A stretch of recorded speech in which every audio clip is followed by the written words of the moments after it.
দিল্লি, মুম্বাই, ব্যাঙ্গালোর, সুরাট সব বড় শহরেই একই সমস্যা, ট্রাফিক জ্যাম। এবং এর থেকে আমাদের নানা ধরনের স্বাস্থ্যকর ক্ষতি হচ্ছে। কারণ যানবাহন যখন এক জায়গায় অনেক সময় ধরে আটকে থাকে তখন দূষিত ধোঁয়া ওই জায়গা কেন্দ্রিক হয়ে ওঠে। কারণ আমরা ট্রাফিকে গাড়ির ইঞ্জিন চালু রাখি, যার ফলে ট্রাফিক জ্যামের কারণে সৃষ্ট দূষণ ফুসফুসের ক্ষতি করে। কিন্তু এখন হয়তো এই সমস্যার সমাধানও পাওয়া গেছে। কারণ পেট্রোলের এবং সিএনজির পরে জাপানের মারুতি সুজুকি কোম্পানি এখন আকাশে ওড়ার জন্য একটি বৈদ্যুতিক বিমান বানাতে চলেছে। মারুতির এই বৈদ্যুতিক বিমানটি হেলিকপ্টারের চেয়ে ওজনে অনেক হালকা হবে এবং এতে একসঙ্গে ৩ জন বসতে পারবেন।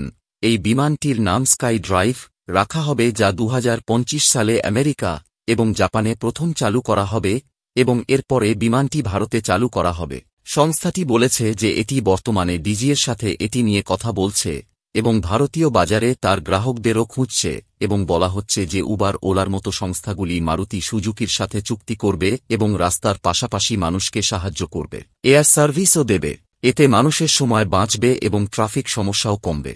আপনি কি এই হেলিকপ্টারে ভ্রমণ করতে চান তা কমেন্ট সেকশনে অবশ্যই লিখবেন। দেখা হবে পরের ভিডিওতে।